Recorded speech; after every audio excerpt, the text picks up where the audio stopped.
Hey, can you feel that the seasons are changing? They're changing. I was driving down the road and I could see in this field at least 50 geese. It's a lot of geese. They're gathering. It's what they do in the fall. They gather because then they're going to begin their migration together.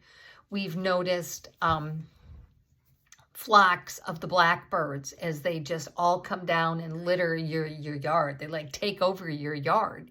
Again, they're getting ready for the change in the season.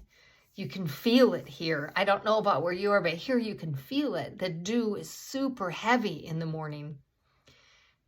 So you just think, yeah, but Kate, it just is August. What is going on? I'm not in control of the weather. I can't tell you what's going on. But my little antenna, if you will, says fall is here. And not ready. Not ready for it. There's things I need to get done. There's projects I need to get done for me to be more ready for what comes. It's not so much fall, but what comes after fall, the winter thing, right? So thanks for being here. I'm Kate, and this is Wartime Wisdom. If this is your first time here, good, great, glad to have you. So here in Wartime Wisdom, I like to talk about things that we can do to be smart about the seasons that we're in. How do we look at what's coming and prepare for them? Now, I am not a homesteading mama. I do garden some. I do have a pantry. I do some canning and things like that. I think it's necessary to have food put back. We got, that's what my parents did. So my dad at 89 years old still does. He still has extra on his shelf. He still has extra this and extra that just to be ready. We always said that if something horrible doesn't happen, that he doesn't have to get into all of the stuff he has stored, he's going to be disappointed. I don't think he's going to be disappointed anymore because at 89, he's like, I'm too old for this stuff. I just want it easy.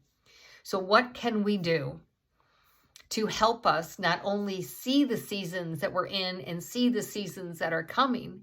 Because there's always in the natural wars and rumors of wars, and this country doesn't like that country, and in natural disasters. Right now we are watching areas of Maui be absolutely devastated by wildfires. It's heartbreaking. You know, I think at last count, like 250 buildings completely destroyed. And this is in paradise, you know? And it's sad. We lived in Hawaii when my husband was stationed there, and it's such an incredible place of beauty. Just breathtakingly beautiful. And I've seen pictures going, it's just devastation.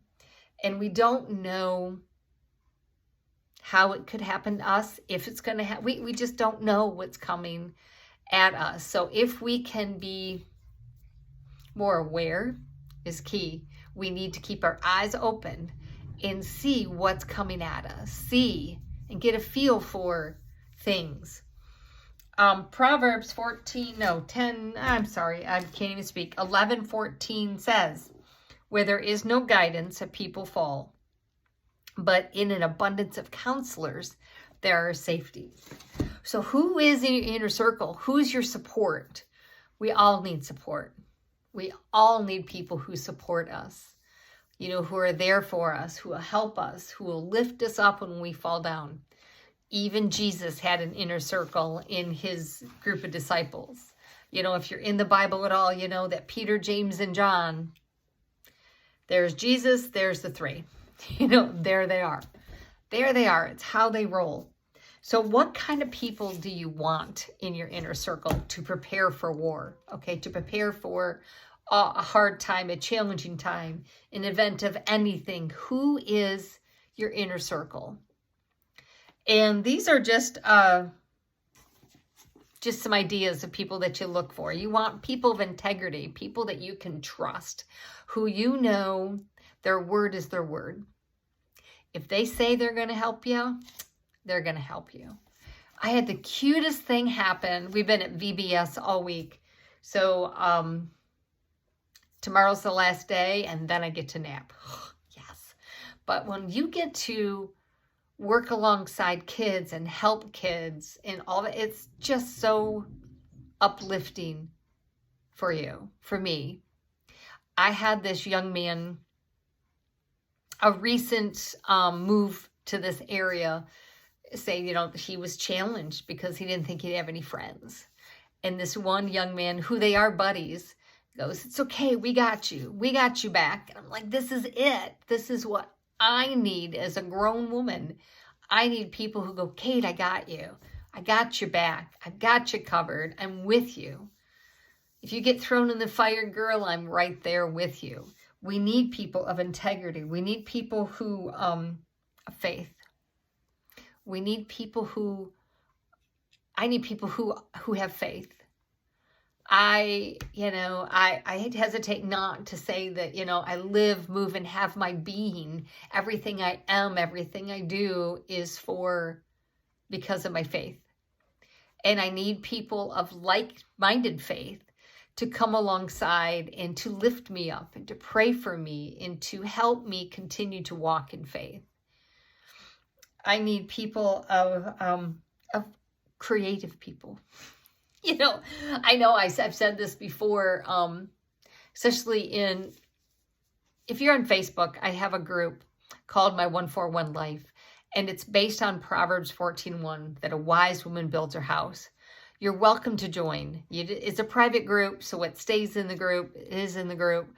And so, hey, jump on Facebook if you're there, find me, Kate, and I'm happy to have you join the group. But anyway, I need creative people.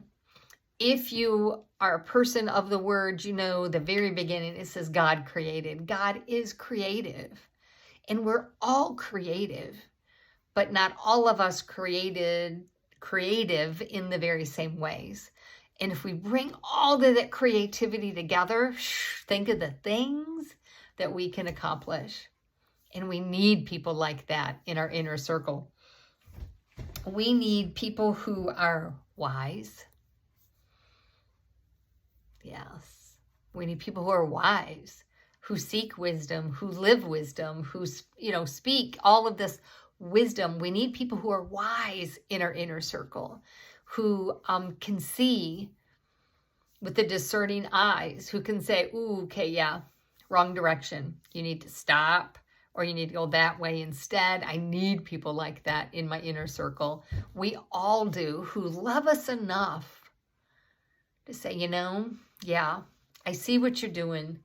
I understand why you think you should, but I think you should look at A, B, C, whatever it is.